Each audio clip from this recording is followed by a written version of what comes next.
Hello everyone, उम्मीद करता हूँ आप सब लोग बहुत अच्छे होंगे। ये क्वेश्चंस आपसे पूछा गया था 8 मार्क्स में और इसके अंदर 3 पार्ट्स हैं। ये कहता है सिद्ध कीजिए कि प्रत्येक अवकलनीय फलन संतत है। एक बात तो ये हो गई। दूसरी बात कहता है कि फलन F x mod x plus 2 x बराबर -2 पर सातत्य यानी कि कंटिन्यूटी दिखानी है, सतत और अवकलनीयता का परीक्षण करिए। यानी कि 2 काम तो यहाँ हो जाएंगे, एक काम आपको प्रूफ करके दिखाना पड़ेगा। चलिए तो स्टार्ट करते हैं इस क्वेश्चन को। काफ़ी ये लेंथी सवाल हो सकता है, ठीक है। तो इसका स्टार्ट करते हैं पार्ट फर्स्ट। हम क्या करते हैं पार्ट फर्स्ट में, जो फलन हमारा अवकलनीय है ना उसको हम सतत दिखाएंगे। तो अवकलनीय फलन किसे कहते हैं? जिसमें डिफरेंशिएबल हो जाए, है ना, उसको हम सतत भी दिखाना है हम लोगों को। बहुत आसान तरीका है दिखाने का। चलिए स्टार्ट करते हैं। सबसे पहले हम लोग ना मान लेते हैं, माना फलन एक अपने पास से फलन कंसिडर कर लेते हैं, ठीक है। माना फलन एफ एक्स किसी पॉइंट पर ले लेते हैं, एक्स बराबर ए पर अवकलनीय लेकर चलना है हमको, ठीक है। अवकलनीय फलन है या अवकलनीय फलन है, चलो अवकलनीय है या अवकलनीय फलन है। याद रखिए, जब कोई फलन अवकलन हो जाता है ना तो उसका डिफरेंशियल बराबर आ जाता है। लेफ्ट आप लोगों ने निकाला होगा ना, लेफ्ट डेरिवेटिव राइट डेरिवेटिव, ये आपस में बराबर हो जाते हैं। तो इसको सिंपली क्या लिख देते हैं, एफ डैश ए लिख देते हैं, ठीक। जो फलन अवकलनीय होता है उसके अंदर लेफ्ट और राइट दोनों डेरिवेटिव जो होते हैं तो वो आपस में बराबर हो जाते हैं। तो फॉर्मूला हमारे पास एक बन जाता है कि x टेंस टू a। बहुत आसान है, पहले एफ एक्स के लिए फिर एफ ए के लिए और नीचे हो जाएगा x माइनस ए, ये बन जाता है। बस समझ में आपके आ गई। तो यानी कि जो फलन हमारा अवकलनीय होता है उसके लिए इतने काम हम कर सकते हैं। तो ये क्वेश्चन होगी फर्स्ट, यहाँ तक तो हो गया। अब आपको कुछ नहीं करना है, बस सॉल्व करके क्या लाना है आपको कि अवकलनीय फलन सतत होता है। आपको कंटिन्यूटी चेक करनी है बस, यानी कंटिन्यूअस फंक्शन ये आना चाहिए। बहुत आसान है। देखिए सबसे पहले क्या करेंगे हम लोग, now x tends to a f x. अब इस वाले रूप को ना, जो रूप आपको दिखाई दे रहा है ये, इस रूप को आप लोग चेंज करेंगे इस बड़े से रूप के अंदर। बस इतना सा काम करना है। दोबारा फिर सुन लीजिए, ये जो आपको फॉर्म दिखाई दे रही है इस फॉर्म को आप बनाएंगे ये वाली पूरी फॉर्म। इतना सा काम आपको करना है। तो ठीक है, हम कर सकते हैं। देखिए धीरे धीरे करेंगे। सबसे पहले हमारे पास एफ एक्स है और यहाँ पर आ रहा है x माइनस ए, तो इसका मतलब एफ ए जोड़ना पड़ेगा और घटाना पड़ेगा। इतना काम क्लियर हो गया। इसके आगे हमने इतना स्टेप तो कर दिया। अब देखिए थोड़ा सा और आगे चलते हैं हम लोग यहाँ ये देखते हैं कि ये जो फॉर्म है ना एफ एक्स माइनस एफ ए अपॉन में एक्स माइनस ए रखती है। इसका मतलब ये हुआ कि इतने रिजल्ट्स को अगर हम देखें तो ऊपर तो मैच कर गया है, इसके बटे में x माइनस ए और आ जाना चाहिए, तब काम हमारा हो जाएगा सही। तो हमने कहा ठीक है इस काम को भी हम कर सकते हैं, क्यों नहीं कर सकते हैं। हम लोगों ने क्या काम करा पता है, x माइनस ए से गुणा कर दी और x माइनस ए से हमने भाग कर दी। इस तरीके से हमारा ये सवाल यहाँ तक हो चुका, ठीक। इतनी बात समझ में आ गई। अब हम क्या करते हैं, लिमिट को अलग अलग कर लेते हैं। थोड़ा सा इधर से लिख देता हूँ साइड से मैं। Limit x tends to a, जो फंक्शन दे रखा है f x minus f a और बटे वाला जो नंबर था x माइनस ए वो एक साथ हो गया। डॉट इसकी लिमिट हम अलग ले लेंगे। Limit x tends to a और ये है आपके पास x माइनस ए प्लस ये वाला प्लस आ जाएगा। इसके बाद ये फंक्शंस के अंदर लिमिट लगाएंगे। Limit x tends to a function f a. बात समझ में आ गई आपकी? इतनी बहुत आसान था ना। अब देखिए जितना ये आपको दिखाई दे रहा है ना, ये तो हम जानते हैं। ये जानते नहीं हैं आप, ये कितने के बराबर होता है? ये तो एफ डैश ए के बराबर होता है ना। तो ठीक है इतना हम कर सकते हैं। एफ डैश ए हो गया इनटू, लेकिन यहाँ पर जैसे एक्स का मान ये रखेंगे ना तो यहाँ बन जाएगा ए माइनस ए। अब ये वाला प्लस आ जाएगा। यहाँ पर एक्स की जगह ए, तो पूरे फंक्शन के अंदर एक्स है ही नहीं। इसका मतलब ये हुआ कि फंक्शन हमारा एफ ए ही आ जाएगा। यहाँ ये कैंसिल आउट और जो साइड में चल रहा था वो चल रहा था x tends to f f x, ठीक है, एफ एक्स चल रहा था ना, ये ऐसे चलता चला जाएगा नीचे तक। तो अब देखिए कितना प्यारा सा रिज़ल्ट आपको मिलने वाला है, ये मिल जाएगा। ये तो आपको बनेगा 0, यानी कि एफ डैश ए डॉट हो जाएगा 0 प्लस का एफ ए। ये 0 से मल्टीप्लाई करने के बाद तो ये पूरा टर्म ही 0 हो जाएगा, इसका मतलब इसकी कोई ज़रूरत नहीं है। तो आपको लिमिट लगाने के बाद रिज़ल्ट मिलेगा एफ एक्स बराबर एफ ए। बस ये जो रिज़ल्ट आपको दिखाई दे रहा है ना, इससे क्लियर हो जाता है कि जो फंक्शन एफ एक्स है एक्स बराबर ए पर सतत है।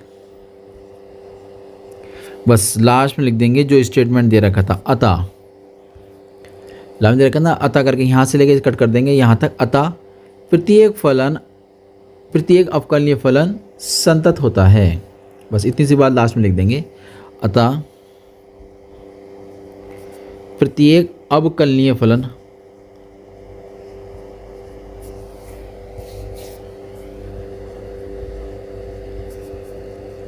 संतत या सतत होता है। चलिए पार्ट फर्स्ट तो हमारा समझ में आ गया। अब पार्ट सेकंड पर हम लोग काम करेंगे। पार्ट सेकंड क्या था हमारा? पार्ट सेकंड था कि आपको एक फंक्शन दे रखा था मॉड में, और x बराबर -2 पर आपको चेक करना है, परीक्षण करना है। क्या करना है? सततता यानी कंटिन्यूटी की चेक करनी है और अवकलनीयता की चेक करनी है। ठीक है, स्टार्ट करते हैं पार्ट सेकंड अपना। तो पार्ट सेकंड में क्या क्या दिया है उसको पहले नोट कर देते हैं। लिख देंगे दिया गया फलन, दिया गया फलन f(x) बराबर मॉड x + 2, और किस पे काम करना है हमें? x बराबर -2 पर। तो एक एक करके हम लोग काम कर लेते हैं। चलो पहले करते हैं हम लोग सातत्यता के लिए,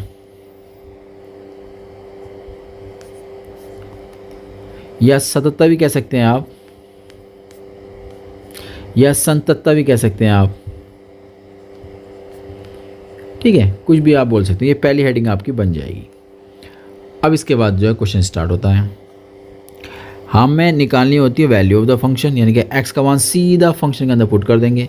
मोड में -2 + 2 ये हो जाएगा अंदर, ये कट के आउट 0 मोड में, और फाइनल आंसर आ गया 0। अब इसके बाद क्या निकालते हैं हम लोग? लेफ्ट हैंड लिमिट निकालते हैं। वो कैसे निकलती है? वो इस वाले तरीके से हम लोग निकाल लेते हैं। वैसे तो कई तरीके से आप निकाल सकते हो, लेकिन मुझे ये अच्छा लगता है, मैं इसलिए इसी से ही आपको निकाल कर दिखा देता हूँ। इसके बाद क्या करना होता है? इसके बाद कुछ नहीं कि भैया ये जो फंक्शन आपके सामने आया है, फंक्शन के अंदर हम इसको रख देंगे। कहाँ रख देंगे? सिर्फ x की जगह।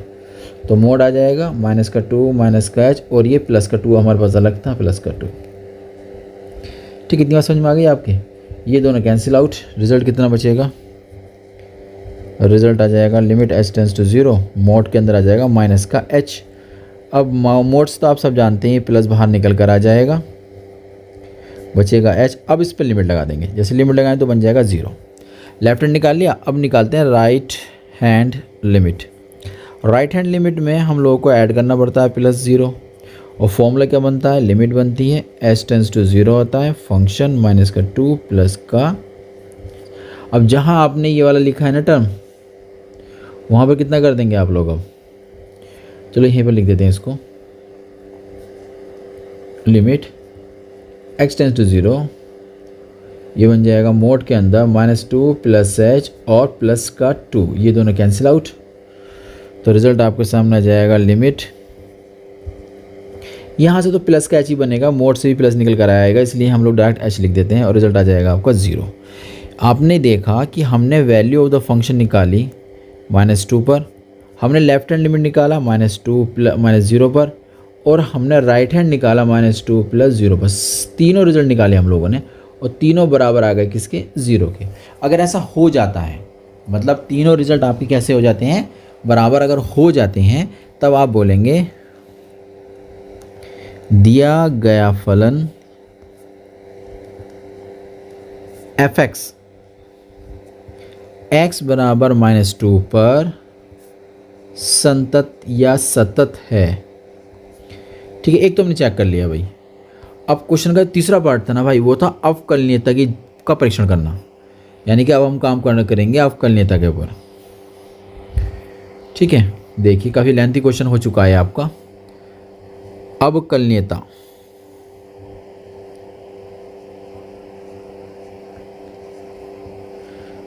के लिए, ठीक है, फलन तो हमारा वही रहेगा, सब कुछ हमें अवकलनीयता की जांच करनी है बस। अवकलनीयता की जांच करने के लिए हम इसके डेरिवेटिव निकालने पड़ते हैं, तो फंक्शन नोट करने की जरूरत नहीं है, डायरेक्ट लिख देंगे लेफ्ट हैंड लिमिट। किस पॉइंट पर काम करना है, -2 पर काम करना है। कर्ली ब्रैकेट्स लगा देते हैं यहाँ पर, और फिर लिमिट आ जाती है आपकी h टेंस टू 0। फॉर्मूला एक बार हम लोग नोट कर लेते हैं यहाँ पर। जिस पॉइंट पर काम कर रहे हो उसमें से माइनस का h करना पड़ता है, और माइनस लगाएंगे, जिस पॉइंट पर आपने काम किया है उसको ही माइनस लगा कर लेस करना पड़ेगा। नीचे आ जाता है माइनस का h। ये फॉर्मूला बन जाएगा -2 के लिए। ठीक है, इस वैल्यू को पुट कर देंगे अब हम लोग फंक्शन के अंदर, तो लिमिट आ जाएगी, लिमिट h टेंस टू 0 बनेगा। नीचे में तो कोई चेंज नहीं करना है, माइनस का जैसे आ जाएगा। ऊपर वाले में देखिए -2 और -h को आप रखेंगे फंक्शन के अंदर, तो फंक्शन तो आपका ये रहा, यहाँ आपको रखना है, यानी मोड के अंदर आ जाएगा -2 -h और +2। ठीक है, तो आपके पास आ जाएगा -2 -h और +2 का मॉड, माइनस जहाँ आपके पास फंक्शन था वहाँ पर -2 रखना है, तो -2 और +2 बन जाएगा। तो यहाँ से 2 कैंसिल आउट हो जाएगा, यहाँ से ये कैंसिल आउट हो जाएगा। फाइनल रिजल्ट आपको जो मिलने वाला है वो मिलेगा, यहाँ से तो मोड में h आ जाएगा, माइनस का है ना, लेकिन माइनस का तो कोई फ़ायदा नहीं है, प्लस के निकल का आ जाएगा। यहाँ दोनों कट गए तो मोड के अंदर 0 बन जाएगा, फाइनल आंसर बन जाएगा 0 और माइनस का h। इतना सब कुछ हो जाने के बाद ऊपर बचा h, नीचे बचा -h, दोनों कैंसिल आउट। तो मुझे उम्मीद है कि आप समझ गए होंगे कि किस तरीके से ये रिजल्ट निकल कर आने वाला है। कितना निकल कर आएगा ये, -1। लिमिट लगाएंगे तो भाई रिजल्ट में h की जगह 0 लगाना, तो पूरे फंक्शन में h है ही नहीं, इसका मतलब जो है फंक्शन लोड कर वही आ जाएगा, तो -1 ही आ जाएगा। अब हम निकालेंगे राइट हैंड लिमिट। -2 पर राइट हैंड लिमिट निकालेंगे, उसका फॉर्मूला भी हम लोग डिस्कस करते हैं। लिमिट लगाएंगे, h टेंस टू 0 हो जाएगी, और जो फंक्शन आपने यहाँ लिखा था ना भाई, तो जहाँ जहाँ h है वहाँ कर देंगे आप प्लस, तो यहाँ प्लस हो जाएगा, यहाँ प्लस हो जाएगा, तो फंक्शन आ जाएगा -2 + h। एक तो ये बनेगा, माइनस में 2 आ जाएगा और प्लस का जहाँ जहाँ h है वहाँ प्लस करेंगे, यहाँ माइनस था यहाँ माइनस ही रहेगा। ठीक है, फंक्शन को नोट कर दीजिए, और देखिए किस तरीके से यहाँ करेंगे हम लोग। जहाँ x था वहाँ पर कितना फंक्शन क्या था हमारा, फंक्शन था x + 2 मोड के अंदर, तो यहाँ पर क्या रखना है हमें, वैल्यू रखनी है ये वाली, तो वैल्यू रखो, वाली कितना आ जाएगा, -2 और प्लस का h और प्लस का 2 मोड के अंदर माइनस। ठीक है, अब देखिए क्या बनता है, यहाँ रखेंगे -2, तो ये हो जाएगा मोड के अंदर -2 + 2, ये दोनों कैंसिल आउट, यहाँ से ये भी कैंसिल आउट। फाइनल रिजल्ट आपका ऊपर जो बच रहा है देखो ध्यान से, मोड में h बचा, तो आप इसको क्या लिख सकते हैं, आप इसको h लिख सकते हैं ना, यहाँ तो 0 बन जाएगा, तो 0 को अब 0 ही लिखेंगे। फाइनली रिजल्ट निकल कर आपको सामने बड़ा प्यारा सा आ चुका है, h/h। ये दोनों कैंसिल आउट, कितना रिजल्ट आ जाएगा आपका 1। कुल मिलाकर रिजल्ट आ गया आपका 1। ये एक काम करिए, अभी लिमिट थोड़ी ना लगाइए, तो आप थोड़ा सा एक स्टेप और आगे कर दीजिए, ये 1 आ जाएगा। अब लिमिट लगाएंगे तो ये 1 आ जाएगा। भाई इसमें तो 1 आया था, इससे पहले वाले में कितना आया था, -1 आया था। तो आप लोगों को क्लियर हो गया ना कि भैया लेफ्ट हैंड डेरिवेटिव हमने निकाला -2 पर, उसका आंसर राइट हैंड वाले डेरिवेटिव के आंसर के बराबर नहीं है। इसका मतलब दिया गया फलन जो होगा, अतः दिया गया फलन f(x) x बराबर -2 पर अवकलनीय नहीं है, अवकलनीय नहीं है। तो इस तरीके से ये क्वेश्चन आपकी समझ में आ गया होगा। उम्मीद करता हूँ हम लोग मिलते हैं कि नए क्वेश्चन के साथ।